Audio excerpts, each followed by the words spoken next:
Čau, ahoj. Čau, ahoj. Dámy a pánové, vás vítáme u dalšího rozhovoru a dnes máme Honzu Hanuše. Ahoj. Ahoj. Moc si děkujeme za to, že jsi za nás udělal čas, že jsi nás přivítal v tomhle nádherném prostředí zde v Jablonci, kde ti to je blízké.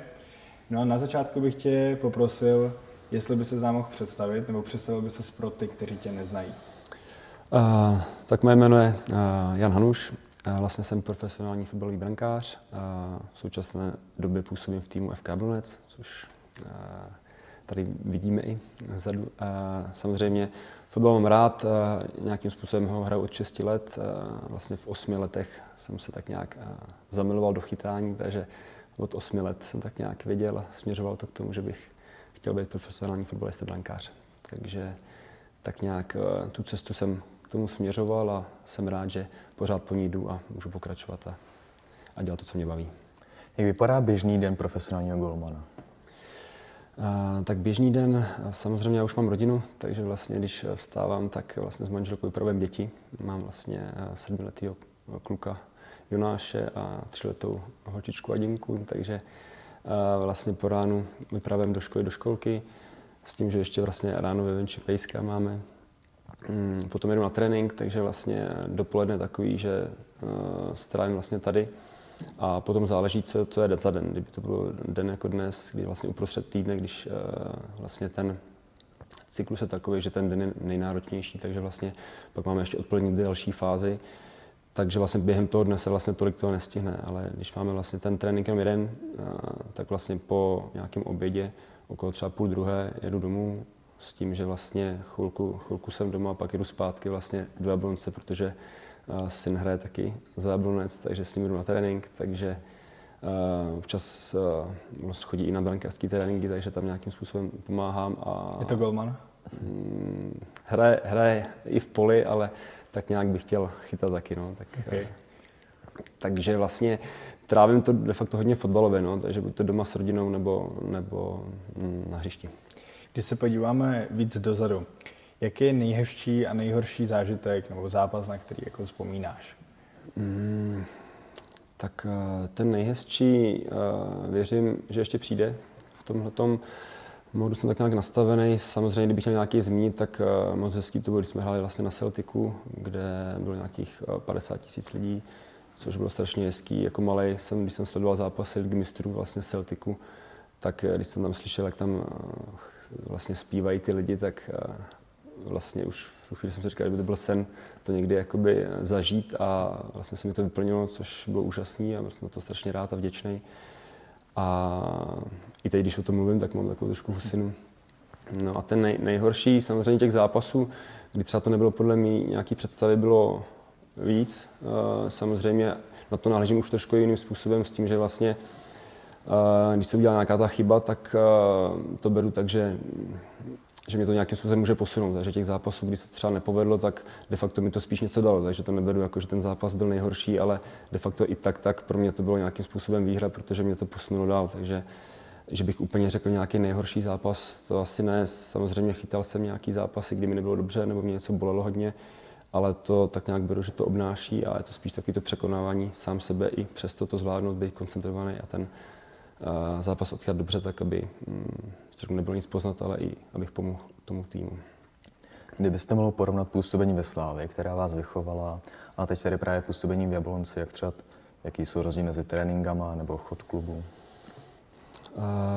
Tak samozřejmě Slavie je větší klub, tam co se týče i takového toho zázemí a i co se týče jakoby, toho okolo, nějaký té popularity a toho zájmu těch lidí. Tak samozřejmě Slavie je u nás jako jeden z největších týmů, co se týče historie.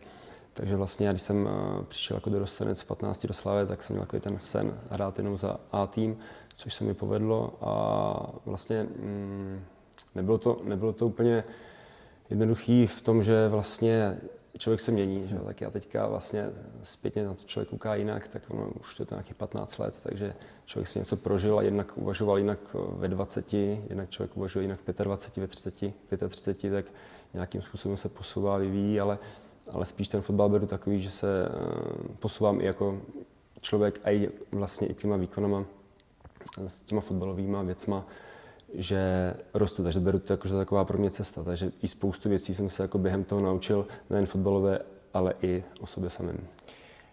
Jsi prvoligový golman, který prostě chytá v klubu, který je momentálně 5. v české lize. Jaký rituály má právě takový brankář předzápasový?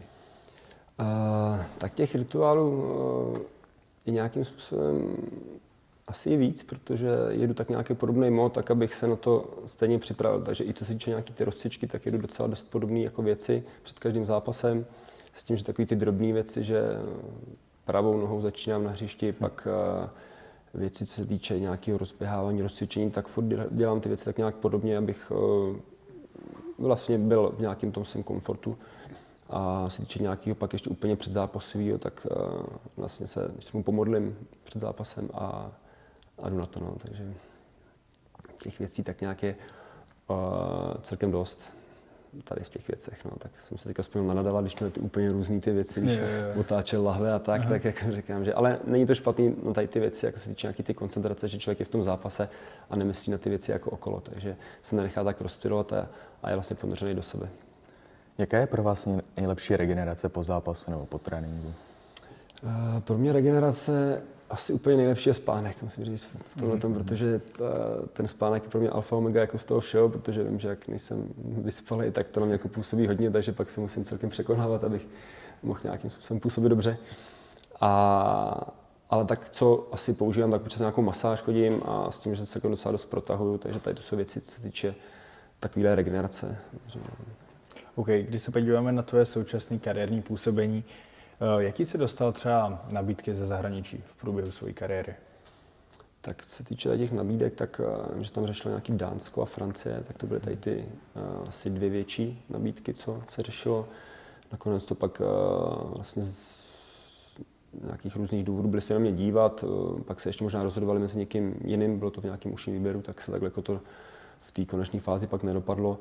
Ale beru to tak, že no taková to klišé, že všechno tak, jak má, no tady ty věci samozřejmě.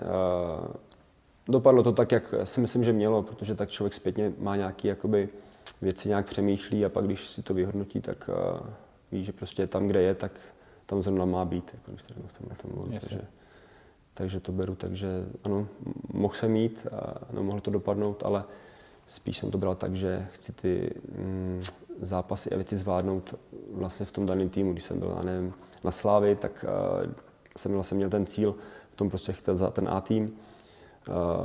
Potom vlastně se ty věci nějak vyvinuly, že jsem chodil každou chvíli na hostování, tak pak když jsem si říkal, že už bych chtěl být v nějakém týmu ligovým, třeba něco menším, ale prostě nějak se tam prosadit a být jasná jednička, jak ten nejlepší hráč toho týmu a pak se posunout dál, tak to jsem vlastně splnil v té hlavě. Chtěl jsem se posunout dál s tím, že budu hrát i ty evropské poháry, takže vlastně to se mi v Jablonci taky jakoby povedlo a těch věcí takových, co jsem si jako dával, bylo během té cesty jako dost a je to takový to i, jak už jsem říkal předtím, takový to překonávání, poznávání sám sebe i těch jako slabých věcí a říkám, že jedna věc je vlastně nějakým způsobem poznat sebe, ale druhá věc je jakoby si přiznat ty špatné, takové nepříjemné věci, ale pak ta třetí je to změnit. No. To je prostě pro mě jedno z nejtěžších. No,